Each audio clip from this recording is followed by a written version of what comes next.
오늘 우리 하나님 말씀 보겠습니다. 로마서 3장 19절부터 28절까지의 말씀, 우리 다 같이 일어나셔서 한 절 한 절 교독하겠습니다. 우리가 알거니와 무릇 율법이 말하는 바는 율법 아래에 있는 자들에게 말하는 것이니 이는 모든 입을 막고 온 세상으로 하나님의 심판 아래에 있게 하려 함이라. 그러므로 율법의 행위로 그의 앞에 의롭다 하심을 얻을 육체가 없나니 율법으로는 죄를 깨달음이니라. 이제는 율법 외에 하나님의 한 의가 나타났으니 율법과 선지자들에게 증거를 받은 것이라. 곧 예수 그리스도를 믿음으로 말미암아 모든 믿는 자에게 미치는 하나님의 의인이 차별이 없느니라. 모든 사람이 죄를 범하였음에 하나님의 영광에 이르지 못하더니 그리스도 예수 안에 있는 성령으로 말미암아 하나님의 은혜로 값없이 의롭다 하심을 얻은 자 되었느니라. 이 예수를 하나님이 그의 피로써 믿음으로 말미암는 화목 제물로 세우셨으니 이는 하나님께서 길이 참으시는 중에 전에 지은 죄를 간과하심으로 자기의 의로우심을 나타내려 하심이니 곧 이때에 자기의 의로우심을 나타내사 자기도 의로우시며 또한 예수 믿는 자를 의롭다 하려 하심이라. 그런즉 자랑할 데가 어디 있느냐? 있을 수가 없느니라. 무슨 법으로냐? 행위로냐? 아니라 오직 믿음의 법으로니라. 그러므로 사람이 의롭다 하심을 얻는 것은 율법의 행위에 있지 않고 믿음으로 되는 줄 우리가 인정하노라. 아멘. 자리에 앉으시기 바랍니다. 올해로 종교개혁 500주년을 맞이하면서 제가 지난 한 달 동안 이 종교개혁이라는 정말 엄청난 역사적인 사건과 관련된 이야기를 나누었습니다. 그러면서 왜 종교개혁이 우리 인류에게 영적으로 정신적으로 또 여러 가지 면에서 그렇게 중요한지에 관해서 나누었습니다. 비록 제가 나눈 것이 종교개혁이라는 이 엄청난 사건에 비하면 정말 조그만 빙산의 일각에 불과하지만 우리가 오늘날 그리스도인으로서 알아야 할 그 종교개혁의 가장 핵심적인 부분 안으로 다가갔다라고 생각을 합니다. 여러분 CD가 비치되어 있거든요. 그 CD를 가져다가 여러 번 들어보십시오. 여러 번 들으시면 정말 여러분의 신앙생활에 많은 도움이 될 줄로 확신합니다. 오늘은 이제 종교개혁 주일이에요. 그죠? 종교개혁 주일. 이제 내일 모레가 종교개혁일이지 않습니까? 이제 우리 맨날 계속 이번에 봐왔던 그 화면 그림 보세요. 그다음 여기 우리 1517년 10월 31일에 땅 하고 이 95개의 반박문 이 조항을 이제 계시한 바로 그 때가 이제 10월 31일입니다. 그래서 10월 마지막 주가 언제나 종교개혁 주일입니다. 그래서 오늘은 500주년이 되는 종교개혁 주일을 맞이하면서 제가 지난번에 한 달 동안 드렸던 4편의 설교들의 어떤 결론을 좀 가지고자 합니다. 그 다음 사진 보십시오. 이 사진이 뭡니까? 뭐예요? 신발이에요. 누구 신발일까요? 이게 바로 이 보름스, 지난 시간에 말씀드렸죠. 보름스에 있는 그 루터의 신발을 조각한 것입니다. 지난번에 루터가 자신을 소환해서 그 자신의 사상을 판단하고자 보름스라는 지역으로 이제 제국의회로 소환을 받았다 그랬습니다. 그래서 1521년에 루터가 죽기를 각오하고 출두했습니다. 거기서 받은 두 가지 질문이 있습니다. 하나는 그 루터 앞에 쭉 책들을 갖다 놓고 이게 네가 쓴 책이 맞냐? 두 번째로는 그 내용들을 철회할 생각이 있느냐? 이 사상이 불온하다라는 거죠. 네가 철회할 생각이 있느냐? 첫 번째 질문, 내가 쓴 책이 맞냐는 바로 대답했습니다. 예, 제가 쓴 건 맞습니다. 그러나 두 번째 질문, 철회할 생각이 있느냐라는 그 질문에는 하루의 말미를 주십시오. 그랬어요. 하루 동안 생각하겠습니다. 그 요청이 받아들여졌고 루터가 이제 하루 동안 이 생사의 갈림길에서 현명한 판단을 해야 했던 거죠. 여러분 입장을 바꿔놓고 생각해 보십시오. 황제와 교황, 그때 세속적 권력과 영적 권력의 최고 권력 앞에서 그가 말 한마디 잘못하면 이제 이단으로 몰려서 사형장으로 가는 거예요. 생사의 갈림길에서 얼마나 루터가 밤새 몸부림쳤겠습니까? 얼마나 간절히 기도했겠습니까? 하나님, 내가 어떻게 가야겠습니까? 나 죽습니다. 아마 저는 확신컨대 루터가 그 밤새 예수님의 겟세마네 동산에서의 기도를 분명히 묵상했을 거라고 생각합니다. 십자가 앞에서 아버지, 내가 꼭 이 잔 마셔야 됩니까? 할 수만 있으면 지나가게 하시옵소서. 그러나 내 원대로 마시고 아버지의 원대로 하시옵소서. 아버지의 뜻이라면 내가 이 잔 십자가 지겠습니다. 어떤 그 예수님의 그 처절했던 기도를 루터도 그날 밤에 묵상했으리라고 생각합니다. 그리고 그 다음 날 그가 시간이 되어서 다시 제국의회 앞에 서서 거기에 대한 내가 이 내용들을 처리할 생각이 있느냐라는 그 질문에 대답을 합니다. 이것이 대답입니다. 루터는 이렇게 대답합니다. 성서나 명백한 그 이성적 근거라는 증거를 통해서 내가 설득될 수 없다면 저는 저로부터 나온 이 말들, 이 내용들을 저는 따르겠습니다. 그리고 내 양심이 하나님의 말씀에 사로잡혀 있는 한 아무것도 처리할 수 없고 또 그럴 생각도 없습니다. 저는 여기 서 있고 달리 어떻게 할 수 없습니다. 하나님이시여 저를 도우소서. 아멘. 이 대답을 한 겁니다. 저는 여기 서 있습니다. 그리고 저는 하나님의 말씀이 그렇게 말하는 것을 내 양심이 알기 때문에 나는 달리 어떻게 할 수가 없습니다. 하나님 나를 도우시옵소서. 영국의 역사학자 토마스 칼라일이 루터가 죽음을 무릅쓰고 이 포럼스 제국 회의에 참여한 것이 유럽 역사상 최대의 일이다라고 그렇게 평가했습니다. 또 바로 거기서 이제 지금 이 그림이 바로 거기서 자기의 주장을 철회하지 않겠다라고 말하는 바로 이 장면을 인류 근대 역사에서 가장 위대한 순간이었다라고 그렇게 평가를 했습니다. 바로 이 위대한 순간을 상징하는 조각이 그 다음 넘겨보세요. 바로 이 루터가 서 있는 Here I stand. 내가 여기 서 있습니다. 내가 여기 서 있습니다. 지금은 그때 그 제국회의가 있었던 그 건물이 다 불에 타서 전쟁으로 불에 타서 소멸되었고 공원이 되었습니다. 그러나 이곳이 바로 루터가 500년에 섰던 바로 그 장소라는 것입니다. 사랑하는 성도 여러분,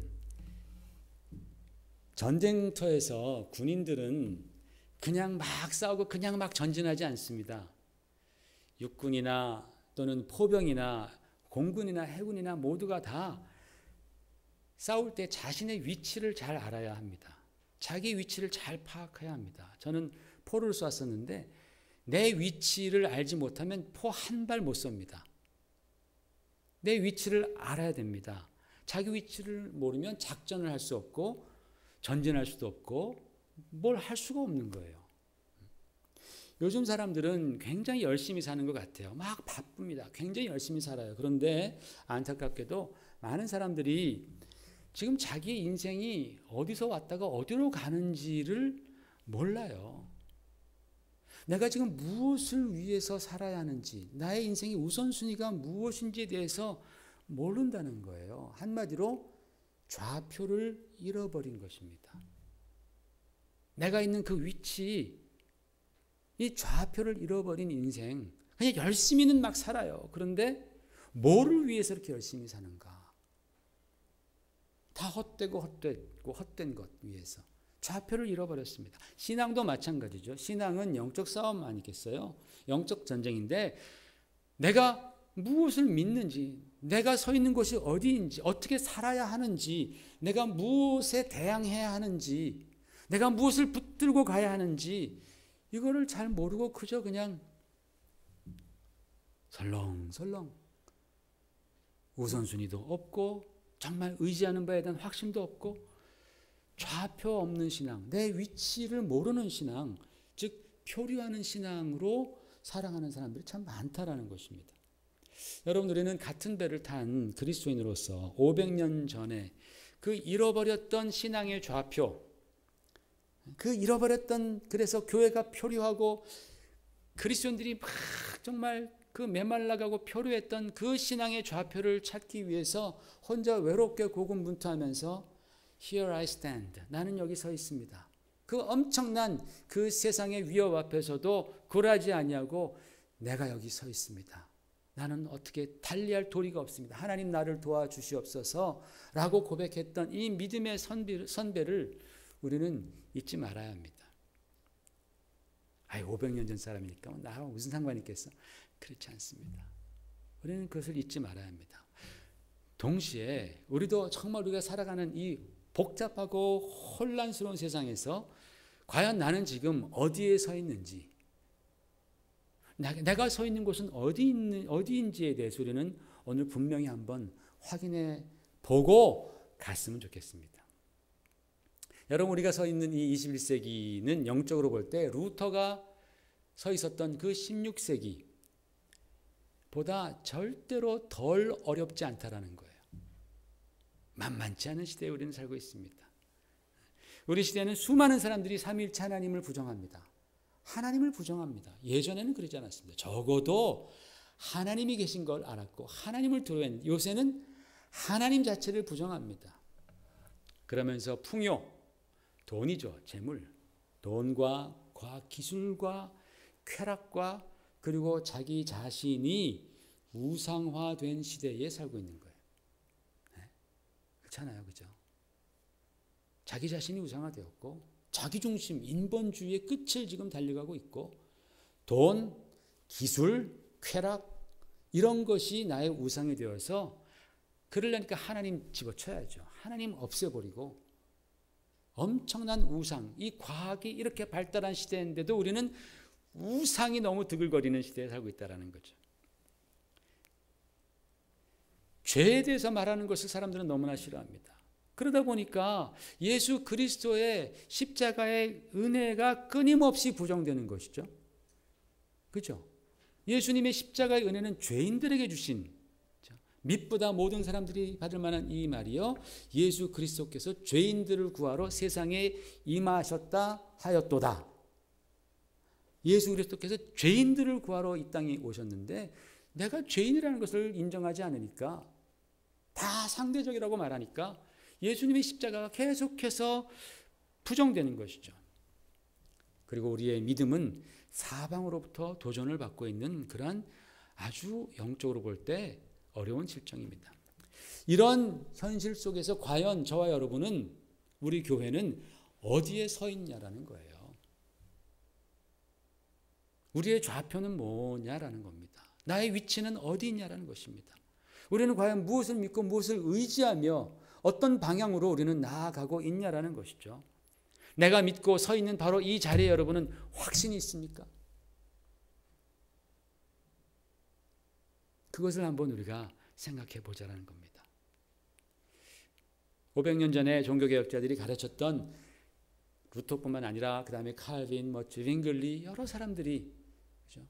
그 가르쳤던 그 성경적인 믿음을 요약한 것이 5가지 오직 신앙입니다. 이번 한 달 동안 제가 몇몇 가지를 말씀을 드렸어요. 오직 말씀, 그죠? 우리 믿음은 오직 말씀입니다. Scripture alone, Bible alone이란 말이죠. 그리고 오직 은혜이다. Grace alone, 하나님의 은혜. 그리고 오직 믿음이다. Faith alone, 오직 믿음으로 우리는 구원받는다. 여기에 대해서 말씀을 드렸습니다. 나머지 2개가 남았습니다. 오늘 그 나머지 2가지 오직 신앙에 대해서 나누면서 우리가 정말 함께, 저와 여러분이 함께 믿고 굳건하게 서 있어야 하는 이 성경적 신앙의 정체성을 한번 우리가 되짚어 보기를 원합니다. 3번째로는 여러분 잘 아시는 거예요. 오직 그리스도 신앙입니다. Christ only, Christ alone 신앙이라는 거죠. 여러분 오늘 성경 말씀을 한번 보십시다. 오늘 본문 말씀을 보면 성경은 율법이 우리를 거룩하게 하는 법이 아니다라고 말합니다. 자, 보세요. 20절. 자, 그러므로 율법의 행위로 그의 앞에 의롭다 하심을 얻을 육체가 없나니 그랬어요.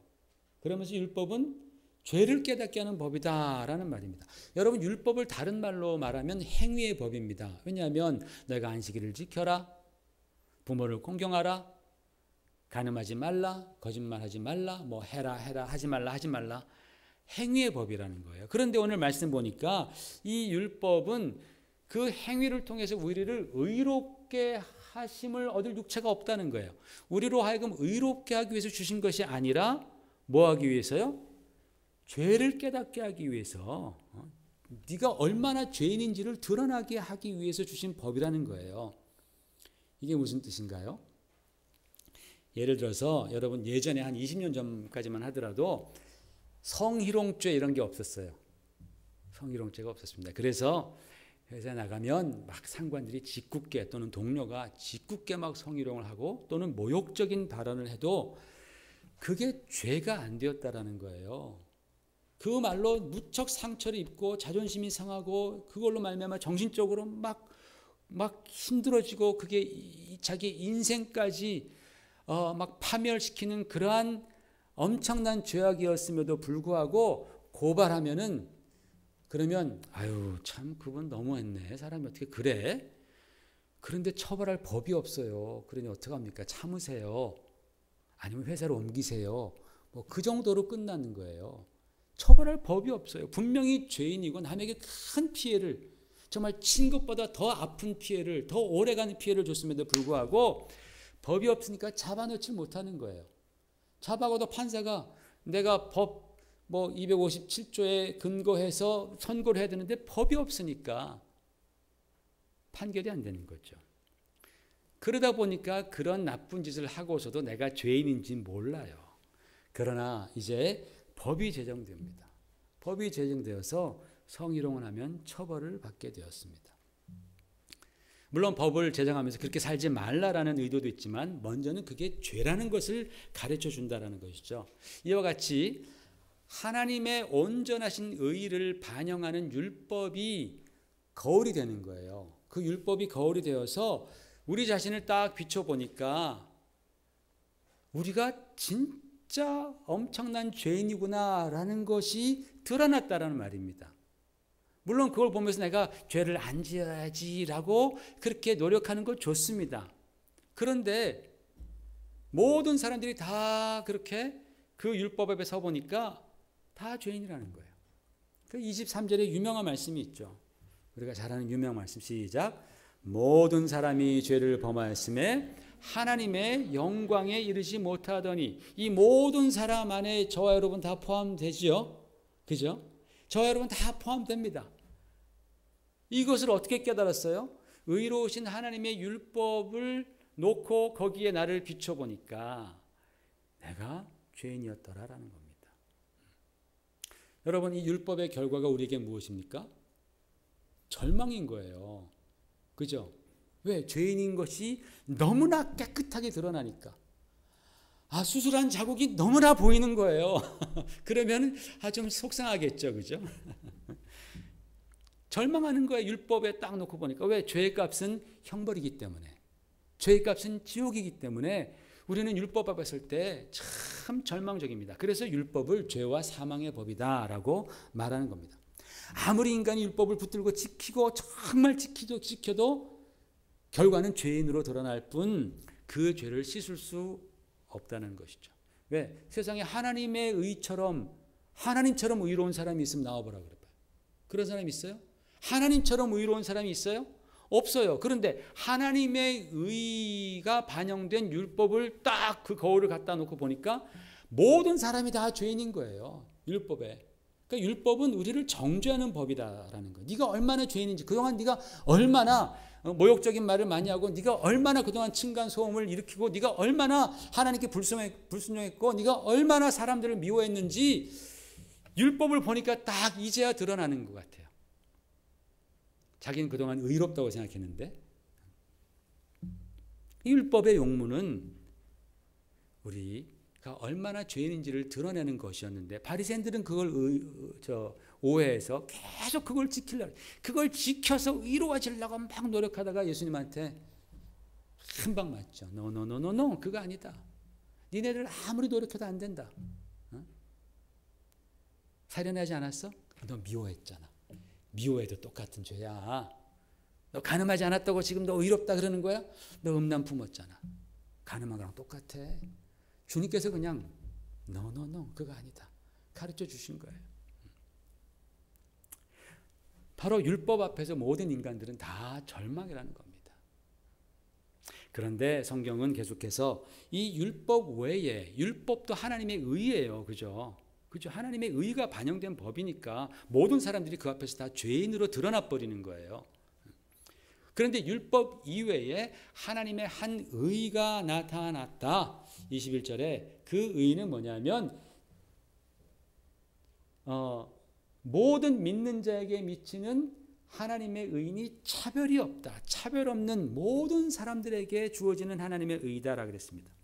이 율법은 원래 유대인들에게만 주어졌던 법이죠. 그래서 인간이 그 인간 많은 종족 중에서 한 표본을 하나님께서 딱 정하셔서 그들을 선택하시고 그들에게 율법을 주시고 그들을 통해서 인간이 얼마나 죄인이다라는 것을 보여주신 다음에 그들을 통해서 이제 하나님의 한 의, 하나님의 다른 의가 이 땅에 오시도록 준비시킨 거예요. 차별 없는 의가.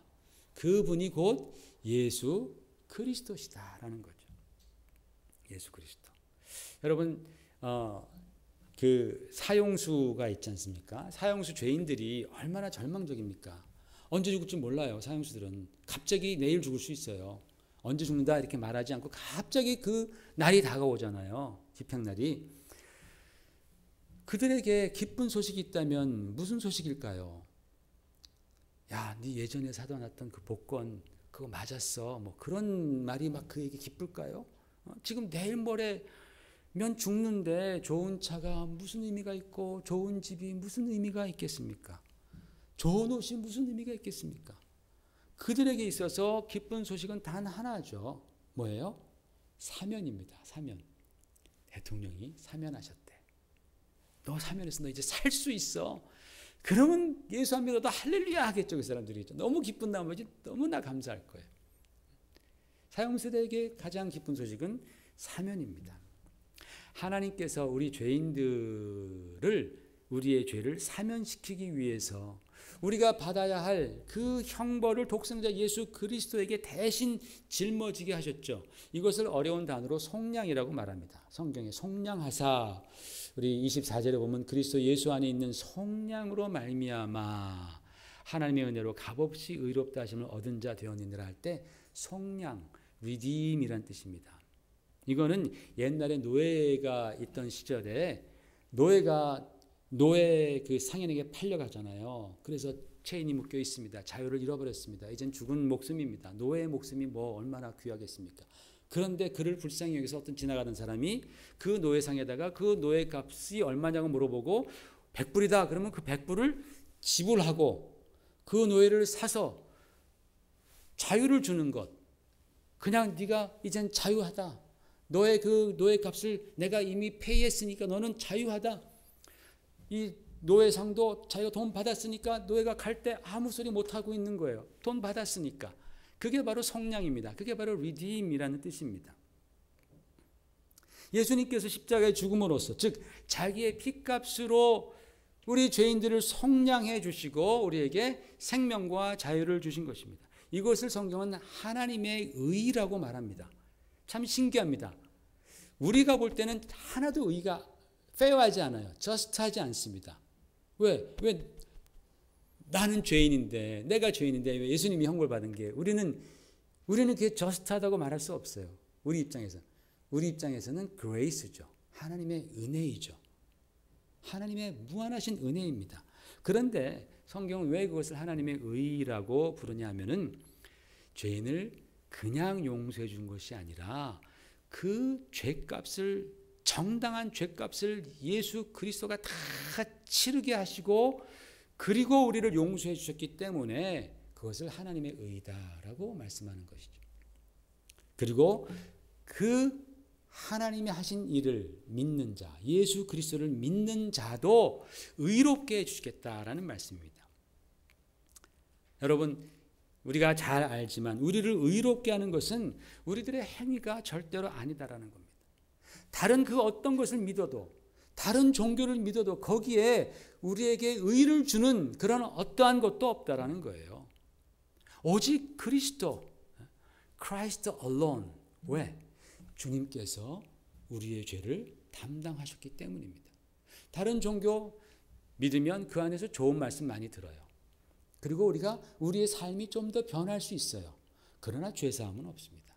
죄의 완전한 용서는 없습니다. 왜? 모하메스 우리를 위해서 십자가에 죽은 것이 아니고, 석가모니께서 우리를 위해서 십자가에서 돌아가신 것이 아니고, 그들은 다 자기의 죄 때문에 죽었기 때문입니다. 우리의 죄를 짊어지시고 죽으신 분은 오직 예수 그리스도, Christ alone. 그분으로 말미암아 속량이 이루어졌다라는 것이에요.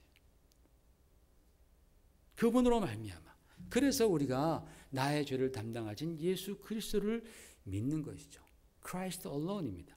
그리고 이런 하나님의 의가 우리 가운데에 효력이 있도록, 그 예수님의 그 은혜가 우리 가운데에 미치도록 하는 것이 곧 믿음이다 라고 말씀했어요. Faith alone이죠. 우리 22절 25절 한번 같이 읽어볼까요? 시작.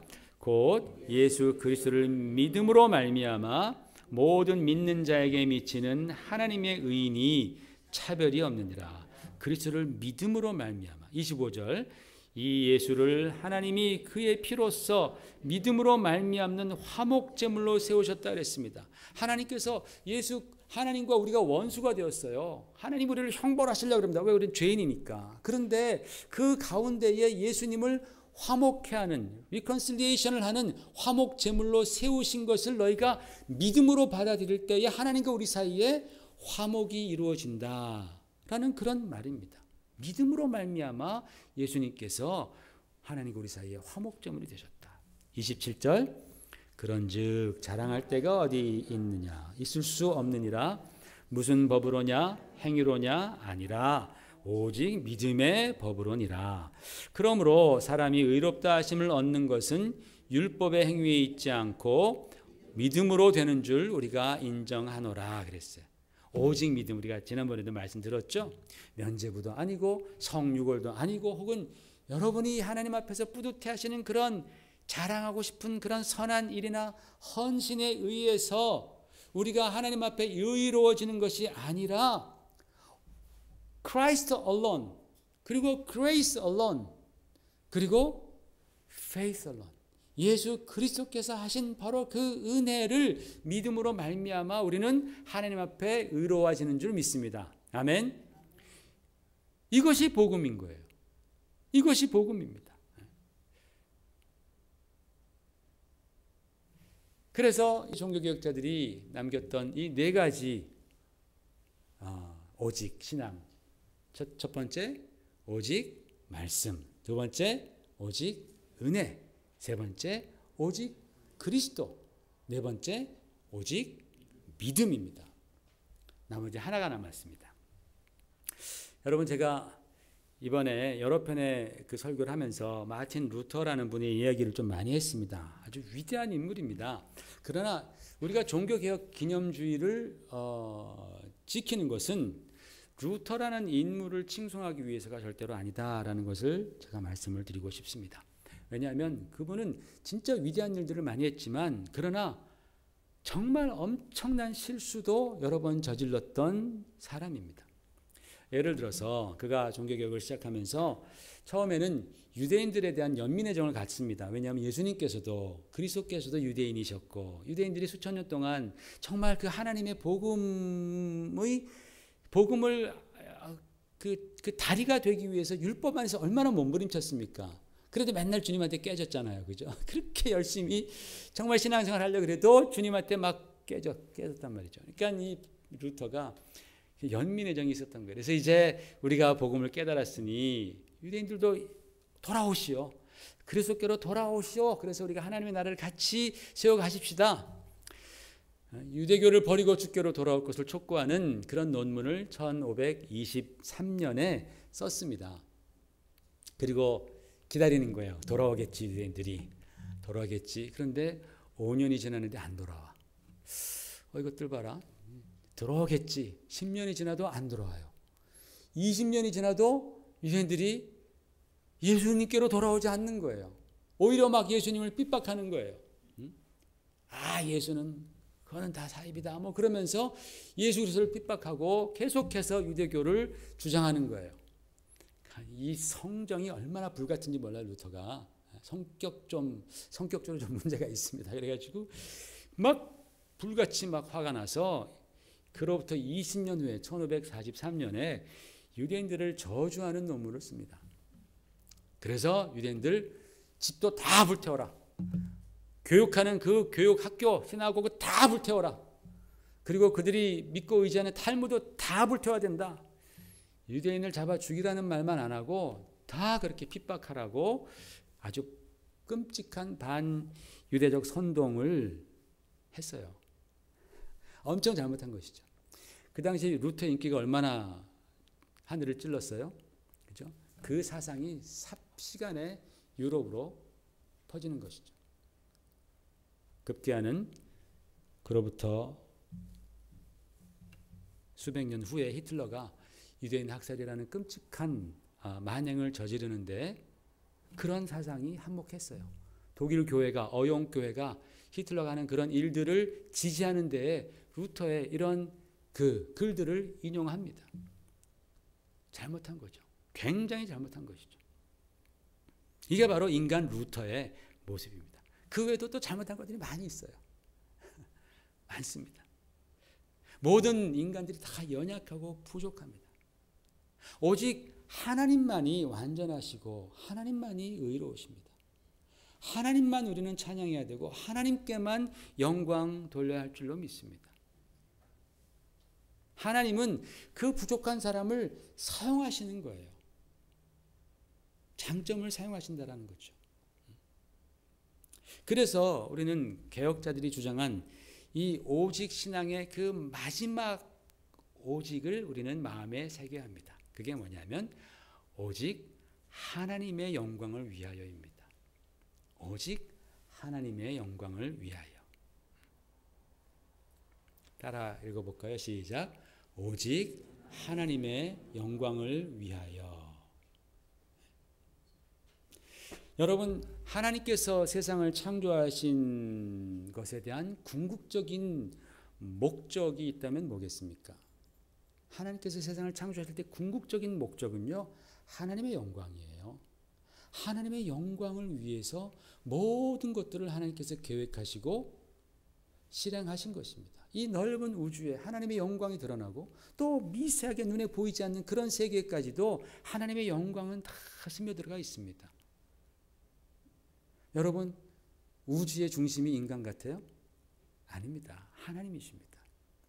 우주가 하나님의 것이고 그 안에 지은 모든 것이 다 하나님의 것입니다. 그렇기 때문에 우리 인생의 목적 역시 하나님의 영광에 맞춰질 때에 비로소 우리는 진정한 인생의 의미와 참 행복과 기쁨과 보람을 찾게 되는 거예요. 우리의 인생이 바로 하나님께서 지으신 그 목적과 딱 맞을 때에 그때야 비로소 안식하게 되는 것이고요. 그 안에서 비로소 우리는 평안을 느끼게 되고 진정한 보람과 소망을 갖게 되는 거예요. 그게 아니면 뭔가 위대한 일을 하는 것 같아도 언제나 뭔가 이빨에 먹힌 것처럼 뭔가 불편한 거예요. 신발에 뭐 돌이 들어가 있는 것처럼 멋진 신발을 신었지만 걸을 때마다 쩔뚝거리는 거예요. 인생이 그렇다라는 거예요. 그러나 하나님께서 세상을 창조하신 그 목적, 우리 인생을 지으신 그 목적인 하나님의 영광, 그 하나님의 영광을 위하는 일에 우리가 우리의 목적을 맞출 때에 비로소 우리는 진정한 인생의 행복을 경험하게 된다라는 거예요. 신앙생활도 마찬가지입니다. 여러분, 신앙생활의 목적, 이것도 마찬가지로 하나님의 영광 위해서 신앙생활하는 거 아니겠어요? 이걸 오해하면요, 그러면 신앙생활이 굉장히 무슨 뭐 고난의 행군같이 느껴지는 거예요. 힘든 거예요. 주일 아침에 교회 나오는 거 힘든 거예요. 기도하자 그러면 힘든 거예요. 뭐 다 힘들어. 왜 이렇게 다 힘들지? 교회 안 나가야지. 그게 더 편해. 이러죠. 지금 완전히 신앙의 목적도 흔들리기 때문에 많은 사람들이 자기가 중심이 되어서 신앙을 바라본다니까요. 내 유익이나 내 영광이 우리 신앙의 우선순위가 아닙니다. 오직 나를 지으시고 나를 구원해 주신 하나님의 영광을 위해서 신앙생활을 하는 거다. 이렇게 우리가 좌표를 딱 찍으면, 내 신앙의 그 위치를 딱 설정을 하면, 그러면 그 순간 모든 게 다 달라져요. 제가 확신합니다. 여러분의 신앙의 그 초점이 하나님의 영광으로 좌표가 딱 찍어지면, 그리고 그 위에 굳건히 서게 되면 그 이외의 모든 것들이 다 변화합니다. 주일 예배가 즐겁습니다. 왜? 내가 하나님께 영광 돌리는 바로 그 순간인데, 나의 유익을 위해서가 아니에요. 하나님은 우리의 예배를 받으시기에 합당하신 분이에요. 너희는 영과 진리로 예배하는 때가 오나니 바로 그렇게 예배하는 자를 하나님은 찾으시느니라 라고 주님 분명히 말씀하셨잖아요. 그죠? 그러니까 우리의 그 신앙의 첫 번째 목적은 하나님의 영광을 위해서. 그 좌표가 여러분 우리 마음 가운데 딱 찍혀버리면요, 예배가 즐거워요. 찬양권이 힘이 나는 거예요. 나 오늘 좀 힘들어 죽겠어. 그러나 하나님께 영광 돌려야지.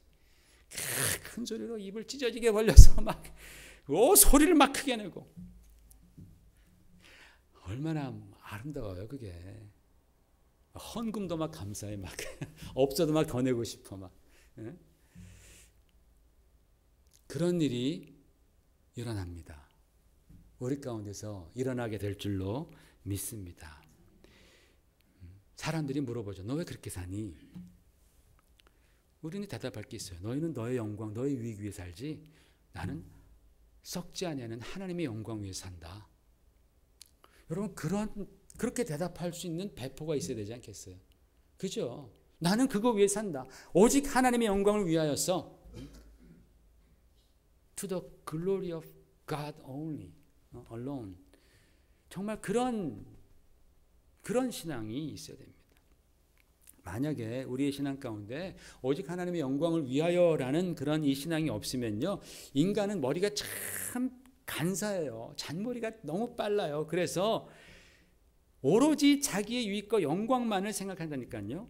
그래서 하나님의 말씀과 하나님의 은혜와 심지어는 행위에 비해서 힘 하나 안 드는 그 믿음까지도 내 유익을 위해서 이용해 먹어요. 평생 이용해 먹으면서 죄 짓는데 허무한 인생에 그것을 사용한다는 거예요. 그럴 머리가 인간들에게는 있습니다.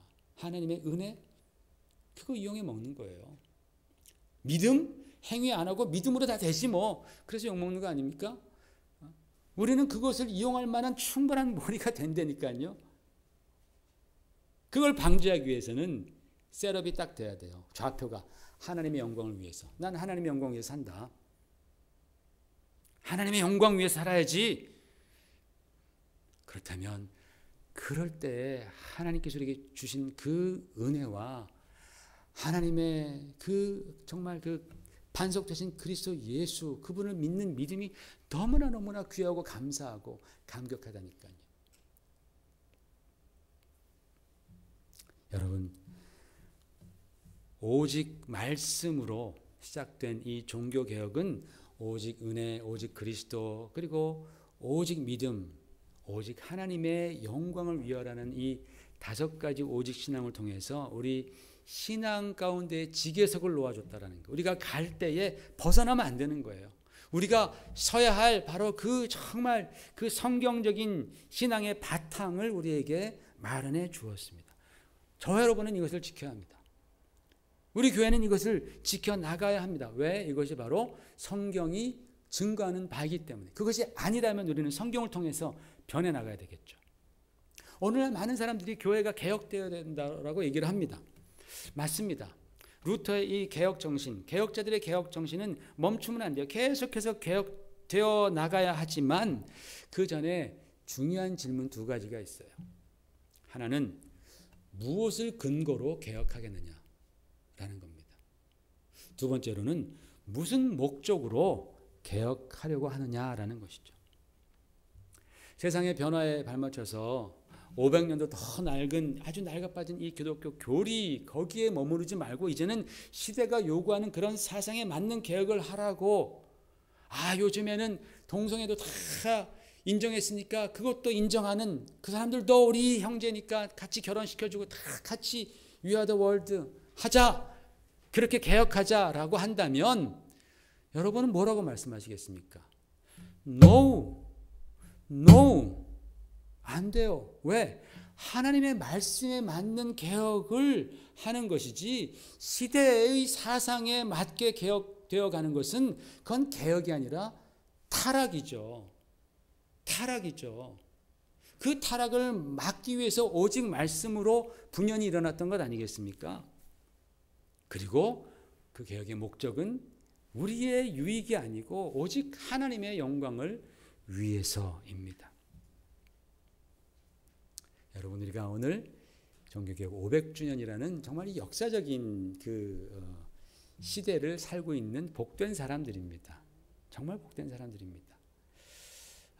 그 개혁자들이 우리에게 남겨준 이 믿음의 전통, 5가지 오직 신앙, 이 부분을 여러분 정말 우리가 굳건히 딛고 서 있을 수 있는 그 자리, 우리가 여기 굳건히 딛고 서 있어야지 우리의 시대적인 도전, 시대가 우리에게 주는 위협들 앞에서도 우리는 흔들리지 않고 믿음 지킬 수 있습니다. 우리 시간에 다 같이 한번 일어나십시다. 정말 우리 교회가 개혁자들이 물려준 이 5가지 오직 신앙의 위대한 유산 위에 서 있기를 원합니다. Here I stand. 제가 여기 서 있습니다. 여러분이 서 있는 자리는 어디입니까? 오늘 정말 여러분이 신앙생활 그동안 오래 하셨는데 여러분이 서 있는 영적인 좌표는 어디입니까?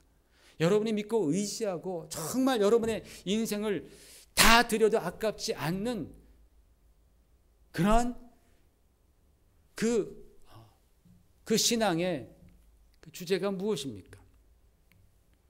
어떤 유혹과 어려움이 온다 해도 주님, 제가 주님의 말씀 위에, 주님의 은혜 위에, 그리고 그리스도 반석 위에 서는 그 믿음을 가지고 하나님의 영광을 위해서 살아가겠습니다. 이것이 저와 여러분의 오늘 정말 서 있는 그 자리가 되기를 바랍니다. 우리 시간에 한번 기도하십시다. 하나님, 정말 저를 도와주시옵소서. 루터도 그 앞에서 제가 여기 서 있습니다. 하나님 나를 도우소서라고 하나님의 도움을 요청했습니다. 우리의 힘으로 되지 않습니다, 여러분. 하나님이 도와주셔야 됩니다. 성령께서 우리를 감동시키시고 그때그때마다 정말 이 오직 신앙으로 돌아갈 수 있는 그러한 은혜를 주셔야 됩니다. 그 은혜를 믿음으로 우리가 살아갈 수 있도록 하나님 도와달라고 이 시간에 한번 간절히 기도하십시다. 하나님 아버지,